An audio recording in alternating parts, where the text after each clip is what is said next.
"Mom is always dramatic," my son said while I was still on the floor, and I remember thinking that those might be the last words he would ever say to me that actually mattered. My name is Margaret Collins. I'm 68 years old, and last Sunday 25 people inside our small community church heard a truth my own family had been trying to bury for months. But before that moment, before the whispers, before the silence that filled the fellowship hall, there was just the smell of coffee, the sound of folding chairs scraping against the hardwood floor, and the quiet hope I carried with me when I walked through those doors that morning. Sundays had always been simple for me. I would drive the same 10 miles from my little white house on Maple Ridge Road to St. Andrew's Church, park beneath the tall oak tree near the side entrance, and carry in a casserole dish or sometimes a peach cobbler if the weather had been good enough for baking. That morning the sky was pale and calm, the kind of early autumn morning when the air is cool enough that you keep your sweater on even after you step inside. I remember greeting people the way I always did. Mrs. Turner was arranging napkins on the long tables. Pastor Linda was laughing with a group near the coffee urn. Someone asked about my garden, and I told them the tomatoes had finally started turning red. It was the kind of ordinary conversation that makes a person feel rooted, like they belong somewhere. My son Daniel and his wife Jessica arrived a few minutes later, walking in behind me, as if we had planned it that way. Daniel barely looked up from his phone. Jessica gave a smile that felt practiced, the kind you use when you're trying to appear friendly without actually being warm. For months there had been tension between us, quiet conversations that ended with long pauses, polite words that carried sharp edges underneath. Still, I tried to believe that morning might be different. I had spent 42 years raising Daniel, and a mother never quite stops hoping that kindness will return if she keeps offering it long enough. We stood near the end of one of the tables while people were still gathering their food. Paper plates, plastic forks, bowls of potato salad and trays. A fried chicken lined the room. Jessica leaned closer to Daniel and whispered something, and then he turned toward me with that familiar impatient look I had begun seeing more and more often over the past year. "Mom," he said quietly, "we really need to settle this today." I already knew what he meant. The house. My house. The one my late husband Robert and I bought 36 years ago for $98,000 when the neighborhood was still half empty fields. The house where Daniel learned to ride a bike in the driveway and where we planted the maple tree that now shades the front yard. Jessica had been talking about selling it for months. She said the place was too big for one person. She said it would be better if I moved somewhere easier. A smaller apartment. Maybe a senior community. Each conversation sounded polite on the surface, but every time it ended with the same quiet pressure. Sign the paperwork. Let them handle the sale.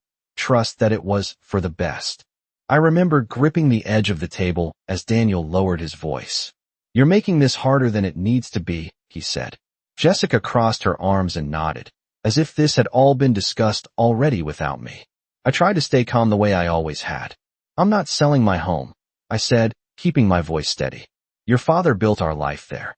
That was when Daniel sighed and said the sentence that still echoes in my mind even now. "Mom, you're being dramatic." A few people nearby glanced over. Not because we were shouting, we weren't, but because something in his tone carried farther than he probably realized. Jessica leaned closer and added, almost gently, "You're not thinking clearly anymore." And in that moment, standing there with 25 people moving quietly around us, balancing plates and cups of coffee, I felt something shift inside me.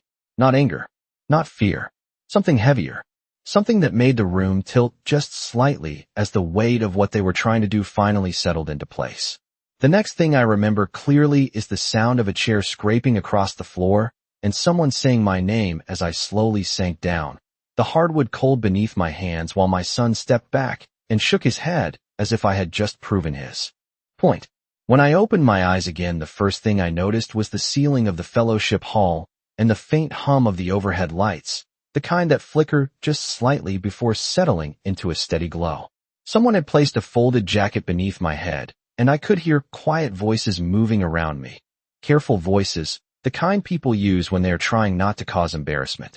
My hands were still resting against the hardwood floor, and it felt colder than I expected, as if the building had suddenly become much larger than it had been only minutes before. I heard Pastor Linda kneel beside me and ask softly if I could hear her, and I nodded before slowly pushing myself up onto one elbow. A glass of water appeared in my hand from someone I could not immediately see. Across the room, the long tables were still covered with plates of food, but the casual conversations had faded into a low murmur that moved through the room like a breeze through leaves. It took only a moment for me to realize something else was missing. Daniel was gone. Jessica was gone too. They had not waited to see whether I was all right. In fact, they had not even turned around. One of the church members, Mr. Caldwell, stood near the doorway, and I noticed the way he looked toward the parking lot before glancing back at me with a quiet expression that carried more understanding than he probably meant to show. I accepted the water and took a slow sip, feeling the coolness settle my breathing while I sat up fully on the floor. No one rushed me. No one demanded explanations. That is one of the reasons small towns can still feel like home. People know when silence is kinder than questions. But silence does not erase what people hear. I could tell from the way several of them watched me that pieces of our conversation had traveled farther than Daniel intended. A sentence here, a tone there. Words spoken too sharply in a room where 25 people were only a few steps away. I carefully placed the empty glass on the table beside me and rose to my feet with Pastor Linda holding my arm for balance. I thanked her quietly and assured everyone I was steady now, although the heaviness in my chest had not completely lifted. It was not illness that had taken my strength. It was realization. For months I had sensed something changing in my son, a subtle shift that began with small suggestions and ended with documents placed on kitchen tables and gentle-sounding arguments about what was practical and what was not. That morning inside the church hall had simply been the moment when the polite language disappeared and the truth stepped into the open where other people could hear it. I glanced toward the entrance where Daniel and Jessica had left only minutes earlier and wondered if they understood that once words are spoken in front of witnesses, they stop belonging to the person who said them. They become part of a memory shared by everyone who heard them. And in that quiet room filled with people who had watched me bring casseroles and garden vegetables through those doors for more than 3 decades, the memory that was forming did not belong to my son anymore. It belonged to all 25 of them. For a few minutes the room slowly returned to its quiet rhythm. Chairs moved again. Someone resumed pouring coffee. A few people pretended to focus on their plates, although their eyes still drifted toward me now and then. I assured everyone I was feeling better and eventually made my way to a chair near the wall, sitting down carefully while the hum of conversation rebuilt itself in cautious pieces. Pastor Linda placed a hand on my shoulder for a moment before returning to the others, and I appreciated that she did not press me with questions. But my mind had already begun traveling backward through the past few months, replaying small moments that had once seemed harmless. It had started shortly after my husband Robert passed away 2 years earlier. Grief does strange things to a house. It makes the rooms feel wider and quieter at the same time. For the first year, Daniel visited often. He would bring groceries, check the gutters, ask if the furnace was running well before winter. I remember feeling grateful that he still cared enough to show up every weekend. But somewhere along the way those visits began to change. Jessica started coming with him more often, and the conversations gradually shifted from memories of Robert to practical matters about the future. At first, it sounded reasonable. Jessica would stand in the kitchen and look around as if she were evaluating a property listing. She would say the house was beautiful but far too large for one person. She would point out the stairs leading to the second floor and remind me that someday those steps might become difficult. Daniel would nod and repeat the same words in a softer tone. They said they were concerned about me living alone. They suggested that selling the house might give me freedom and security. I remember one afternoon when Jessica placed a brochure on the kitchen table for a senior community about 15 miles away. The pictures showed tidy walking paths, a small library, and cheerful gray-haired couples drinking coffee together. Jessica spoke gently, almost kindly, while she explained that many people my age were choosing places like that.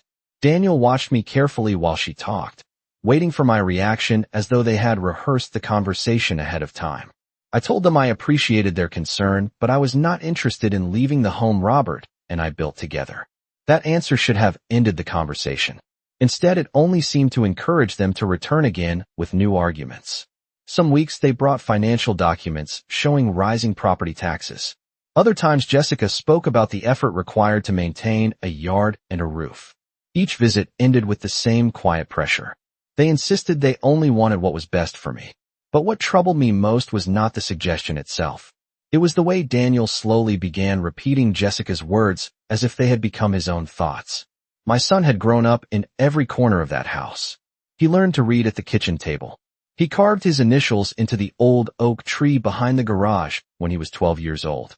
Yet when he spoke about selling the place, there was no warmth in his voice, only the careful patience people use when they believe someone older cannot see the obvious truth. Sitting there in the fellowship hall that Sunday afternoon, I finally understood what those conversations had been leading toward. The discussion at the church had not appeared suddenly. It had been building quietly for months, sentence by sentence, until the moment Daniel decided to say out loud what Jessica had been encouraging him to believe. All along, as I sat quietly in that chair against the wall of the fellowship hall, another memory surfaced with a clarity that surprised me. It was a Tuesday afternoon 3 months earlier when Daniel and Jessica had arrived at my house without calling first. I had been in the backyard trimming the roses Robert planted along the fence line nearly 20 years ago. The sun was warm and the smell of fresh-cut grass drifted across the neighborhood. When I walked back toward the porch, I saw Daniel standing in the driveway beside Jessica's silver sedan. They were not smiling the way they usually did when they visited. Instead, they carried a folder and a serious look that made the air feel heavier before a single word was spoken. We sat at the kitchen table, where Daniel once did his homework every night after school. Jessica opened the folder carefully and slid several sheets of paper toward me. She explained that the real estate market was strong and that houses in our neighborhood were selling quickly, sometimes within only a few weeks. She pointed to a printed estimate showing what the property might sell for now compared to what Robert and I paid decades ago. Daniel leaned forward and said it was a smart opportunity that I should consider while the market was still favorable. I listened politely because that is how I was raised. But I noticed something else in the room that afternoon. Neither of them spoke about memories connected to that house.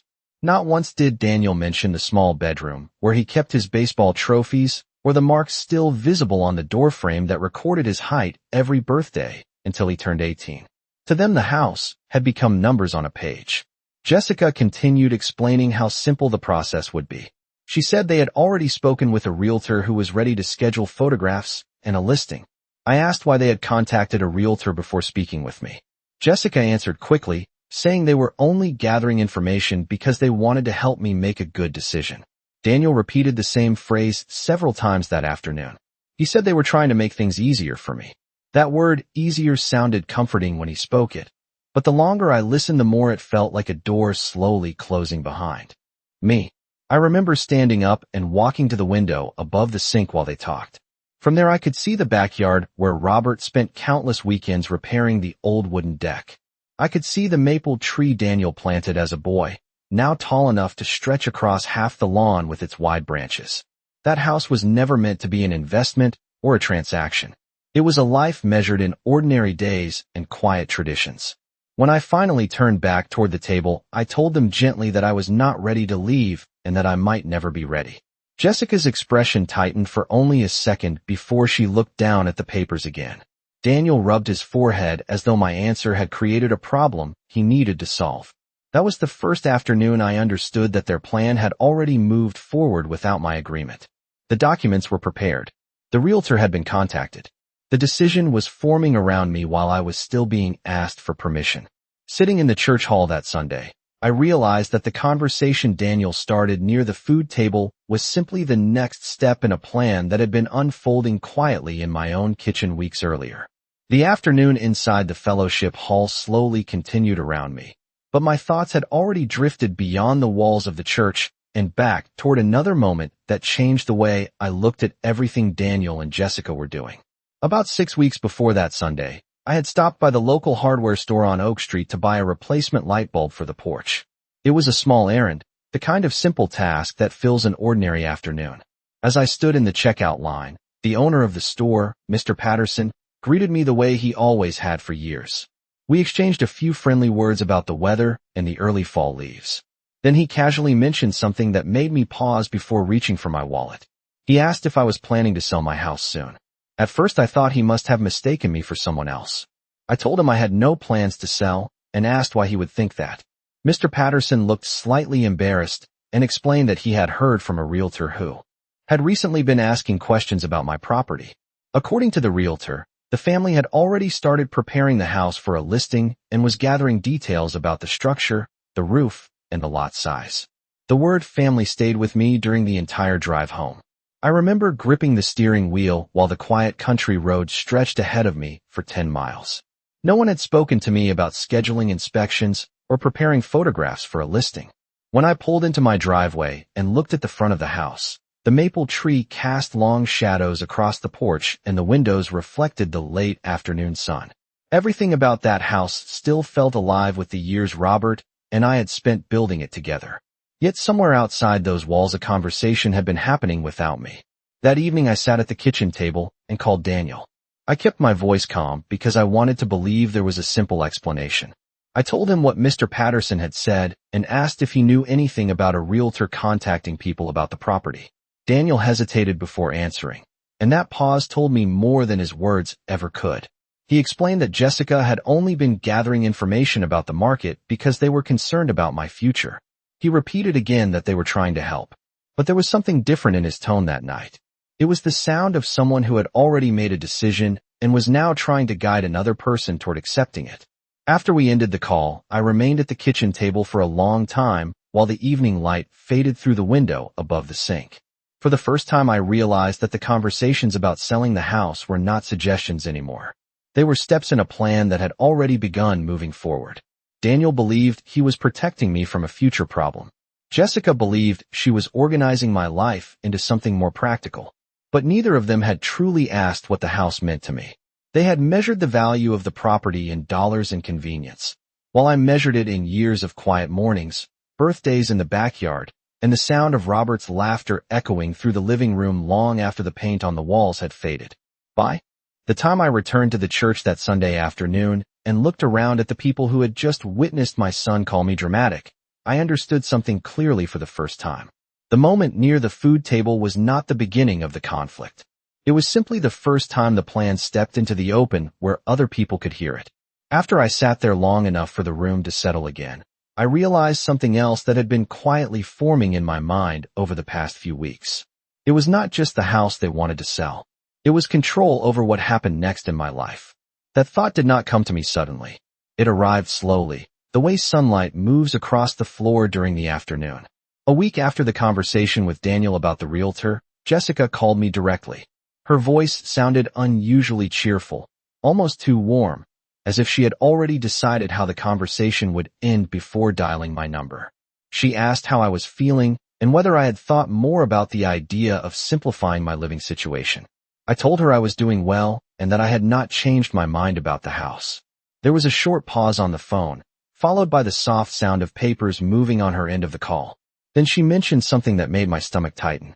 She said she had already started looking at assisted living communities in the county and that she believed one of them would be perfect for me.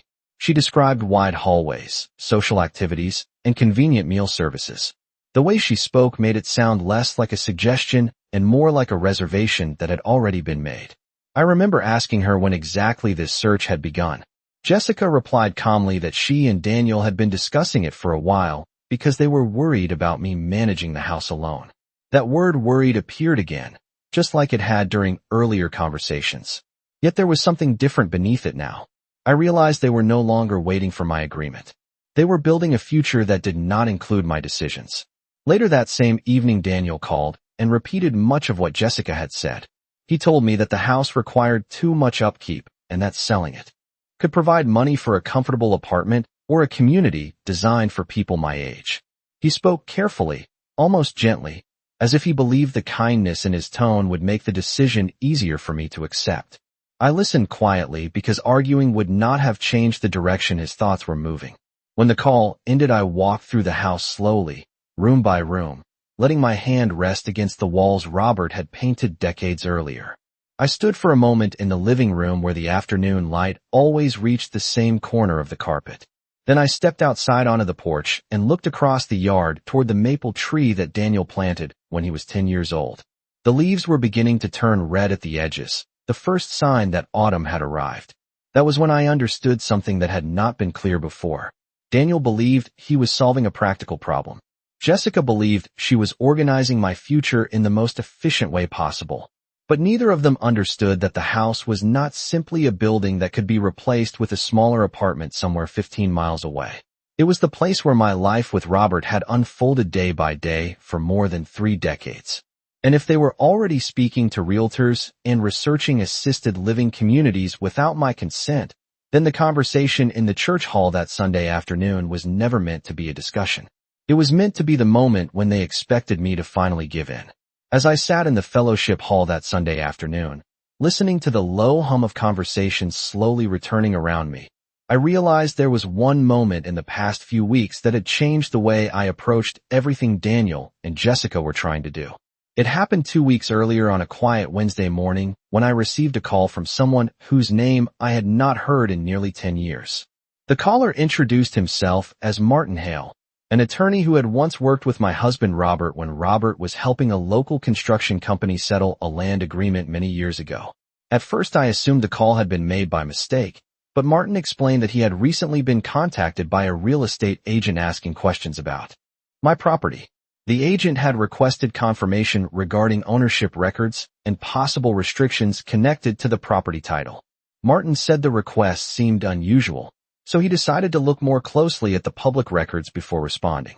What he found made him curious enough to call me directly. He explained that when Robert and I purchased the house decades ago, Robert had placed the property into a family trust shortly before his passing. The purpose of that trust was simple. It ensured that the house remained under my authority for the rest of my life and could not be sold or transferred without my direct approval. Martin spoke calmly, as attorneys often do when they are explaining something that might carry serious consequences. He told me that if anyone attempted to list or sell the property without my consent, the transaction would not be legally valid. For a long moment, I sat quietly at the kitchen table with the phone pressed against my ear while the morning sunlight spread slowly across the floor. I asked Martin why the realtor would be asking questions about the property if such a trust existed. He replied that sometimes people assume they have authority over something because they believe it will eventually belong to them. His words were polite, but the meaning behind them was clear enough. After I thanked him for the information and ended the call, I remained at the table for a while thinking about the conversations Daniel and Jessica had been pushing so firmly over the past months. Suddenly, the urgency in their voices made more sense. If the house could not be sold without my agreement, then convincing me to sign something would become the only path forward for them. That realization did not make me angry the way I might have expected. Instead, it gave me a strange kind of calm. For the first time, I understood exactly why the pressure had been growing so quickly. Later that evening, Daniel called again, repeating many of the same arguments about simplifying my life and securing my future. I listened the way I always had, allowing him to speak while keeping my own thoughts quiet. What Daniel did not know was that I now understood something he had overlooked. The house he was trying to take control of was protected by the careful decision Robert made years earlier. And if Daniel believed the conversation at the church that Sunday would finally push me into signing away that protection, then he had misunderstood far more than just my attachment to that old maple tree in the yard.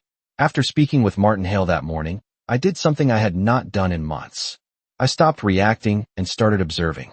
There is a difference between the two that becomes clearer with age. Reacting means answering every push with emotion.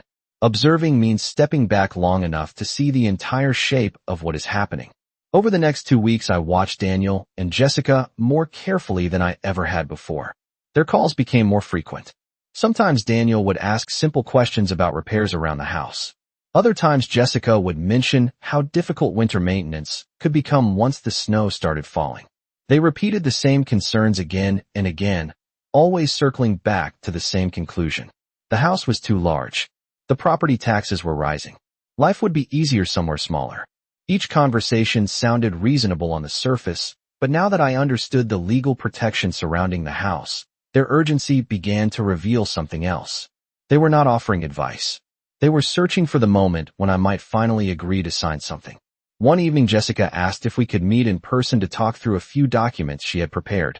She said it would help clarify the financial benefits of selling the property while the market remained strong. Her voice sounded calm and professional, almost like a real estate agent presenting an investment opportunity. I agreed to meet them the following Sunday after church. That suggestion surprised her for a moment before she quickly accepted.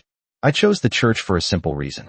It was a place where people spoke openly and where conversations tended to remain respectful because others were nearby. When Sunday arrived, I drove the familiar 10 miles along Maple Ridge Road beneath a clear autumn sky. The leaves had begun turning deep shades of red and gold along the roadside, and the morning air carried that quiet stillness that arrives before winter. Inside the church, the service ended as it always did, with gentle music and neighbors greeting one another before moving toward the fellowship hall for lunch. Daniel and Jessica approached me near the food tables carrying the same folder I had seen weeks earlier at my kitchen table. Jessica placed it down carefully and began explaining once again how selling the house could simplify my future. Daniel stood beside her with his arms crossed, watching me closely as if waiting for a signal that I might finally agree. The conversation might have remained quiet if not for the frustration that slipped into Daniel's voice when I told them calmly that I had already decided to keep the house. His patience disappeared in that moment. That was when he said I was being dramatic. That was when Jessica added that I was not thinking clearly anymore. And that was when the silence in the room began to spread, because 25 people were standing only a few feet away, quietly hearing the conversation they thought was happening in private.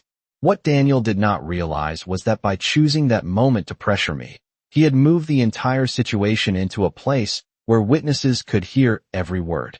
The moment Daniel said those words, the atmosphere in the fellowship hall shifted in a way that could not be undone. Conversations nearby faded into an uneasy quiet, and the sound of forks touching paper plates stopped almost completely. I remember seeing Mrs. Turner lower the serving spoon she was holding while Pastor Linda turned slightly in our direction, not interrupting, but clearly aware that something serious was unfolding only a few feet away. Daniel seemed to realize too late that his voice had carried farther than he expected. Jessica quickly stepped closer to him and tried to soften the situation with a polite smile directed toward the people nearby, but the damage had already been done. Words spoken in a crowded room do not disappear once they leave a person's mouth. They settle into the air and remain there, shared by everyone who heard them. I stood there quietly for a moment, feeling the weight of the situation settle around me like the stillness that arrives before a storm. The folder Jessica had placed on the table remained open between us, its papers spread neatly, as if the conversation were still meant to proceed in an orderly way. Daniel looked down at those documents and then back at me, clearly expecting that the pressure of the moment would finally push me to sign whatever had been prepared. Instead, I took a slow breath and closed the folder gently with my hand. The room remained quiet enough that the sound of the paper sliding together seemed louder than it should have been. I told Daniel calmly that I would not be signing anything that day. My voice was steady, not raised, but firm enough that several people nearby could hear every word. Jessica tried again to speak in a reassuring tone, explaining that the documents were only meant to simplify my future and protect me from the responsibilities of maintaining the house alone. She spoke as though she were helping a confused relative understand something complicated.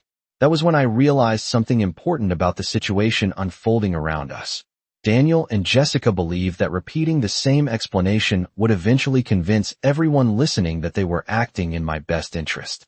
They assumed the people in that room would see a stubborn older woman refusing practical advice from her own family. What they had not considered was that those same people had watched me live my life in that community for more than 30 years. They knew the history of that house. They remembered Robert working on the roof one summer afternoon while Daniel rode his bicycle in circles along the driveway. Those memories belonged to more than just my family. They were part of the shared history of the people standing around us. I looked at Daniel and saw the impatience building behind his eyes, the frustration of someone whose carefully planned conversation was slipping out of his control. Jessica leaned closer to him and whispered something under her breath, likely encouraging him to remain calm. But the moment had already grown larger than the two of them realized. Because in that quiet church hall filled with neighbors and friends, the truth they had hoped to keep between three people was now something that 25 witnesses had begun to understand. For a long moment, no one in the fellowship hall spoke. The quiet that followed my words felt almost physical, as if the entire room had paused to see what would happen next. Daniel shifted his weight and glanced around at the people standing nearby. I could see the realization slowly reaching him that this conversation was no longer private. Jessica tried to regain control of the moment with a calm smile and a softer voice. She placed her hand gently on the closed folder and said that there must have been a misunderstanding. According to her, the documents were simply meant to help organize my finances and prepare for a future when managing the house might become more difficult. Her tone was patient, almost rehearsed, as though she believed the explanation would settle the tension in the room. I listened carefully before responding, because sometimes the most important words are the ones spoken slowly. I told her that I understood exactly what the documents were meant to do. I explained that the papers inside that folder were intended to transfer authority over the property that Robert and I had built together for more than 3 decades. I spoke clearly enough that the people standing nearby could hear without needing to lean closer. Jessica looked at Daniel quickly, and for a moment the confidence in her expression wavered. Daniel stepped forward and tried to interrupt, saying that the house would eventually belong to him anyway, and that they were only trying to make things simpler for everyone involved. His voice carried that same impatience I had heard many times during our earlier conversations. But this time the situation was different. I placed my hand gently on the edge of the table and explained something that neither of them had expected to hear in that room. I told them that several weeks earlier I had spoken with Martin Hale, the attorney who had helped Robert organize our property records years ago. I explained that Robert had placed the house into a family trust before his passing, a decision meant to ensure that I would always remain the person responsible for any decision involving the property. Daniel stared at me as if I had suddenly changed the rules of a game he thought he already understood. Jessica opened the folder again, flipping through the documents as though the answer might be written somewhere inside those pages.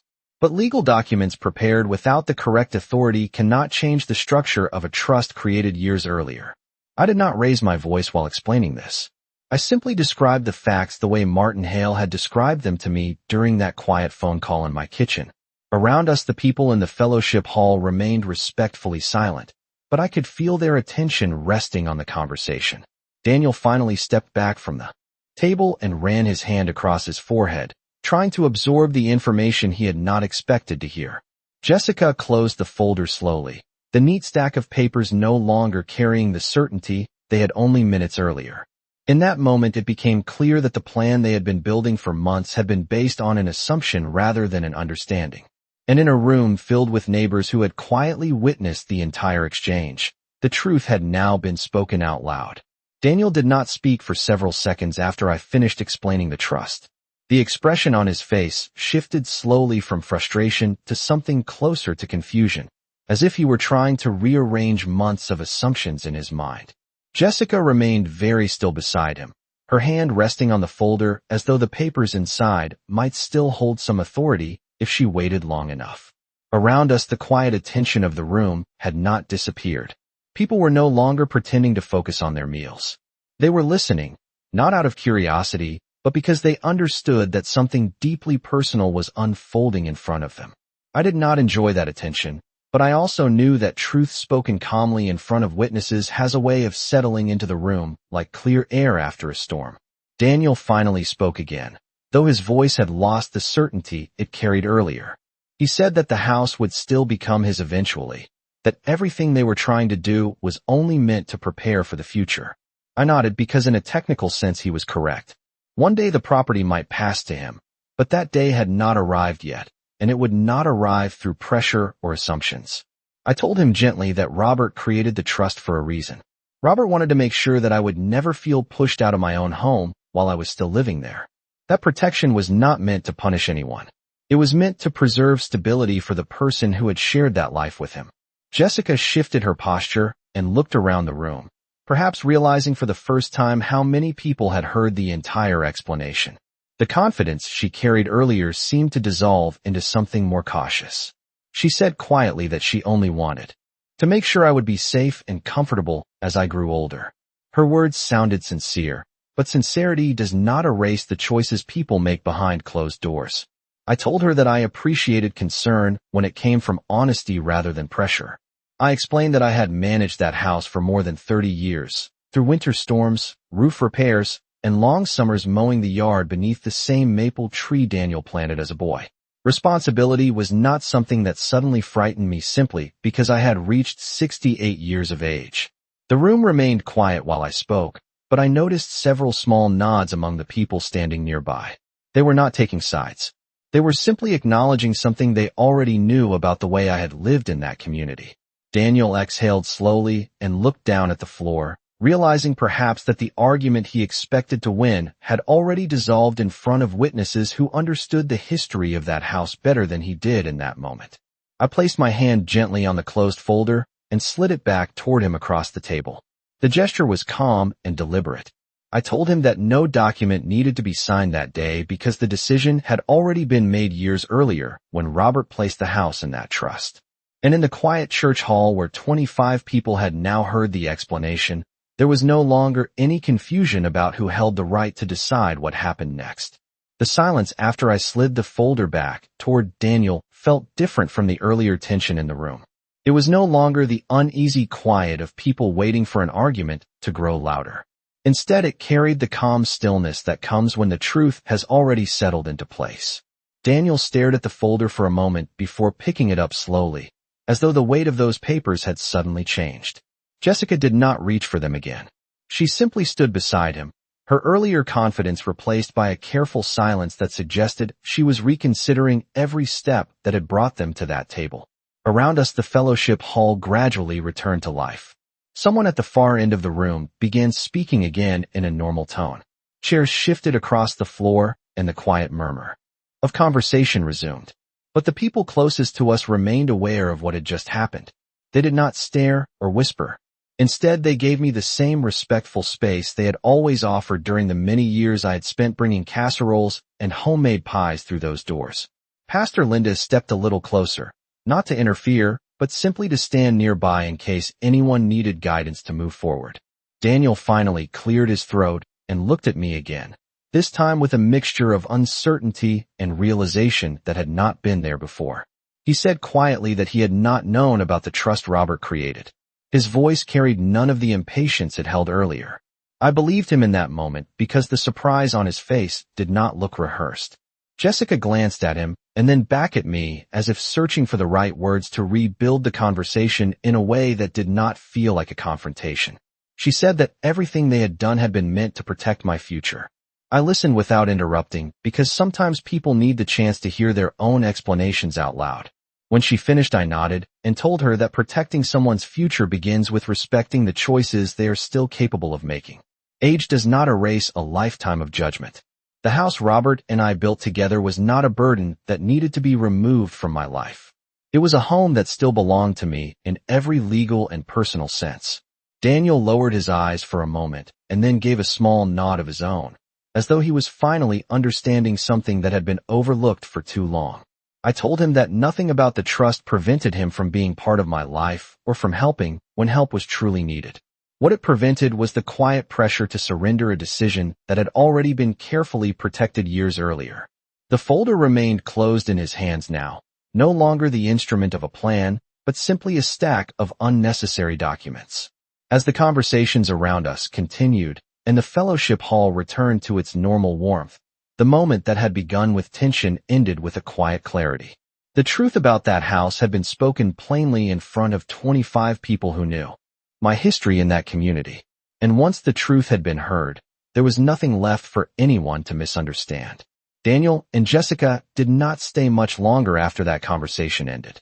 They stood quietly for another moment while the fellowship hall slowly returned to its ordinary rhythm, the sounds of dishes and quiet conversations filling the space again as though the tension that had hung in the air was dissolving piece by piece. Daniel held the folder loosely at his side now, no longer opening it or pointing to the pages inside. Jessica gave a polite nod to Pastor Linda and then to a few of the people standing nearby, her expression careful and restrained. There was no argument left to continue.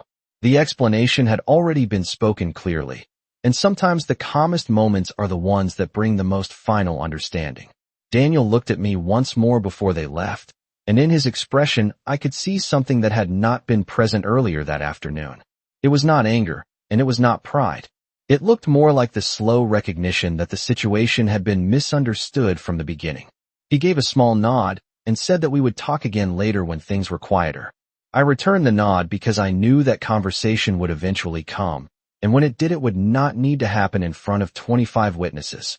After they walked out through the side doors of the fellowship hall, the room seemed to relax in a way that was almost physical.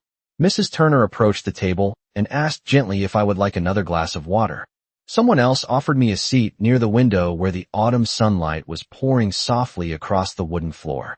I thanked them and sat down for a moment, letting the quiet warmth of the room settle around me again. For more than 30 years, that church had been part of my weekly routine, a place where neighbors shared meals and stories about ordinary life. That afternoon had simply revealed that the same place could also hold a difficult truth when it needed to be spoken. Pastor Linda eventually sat beside me and asked if I was feeling steady.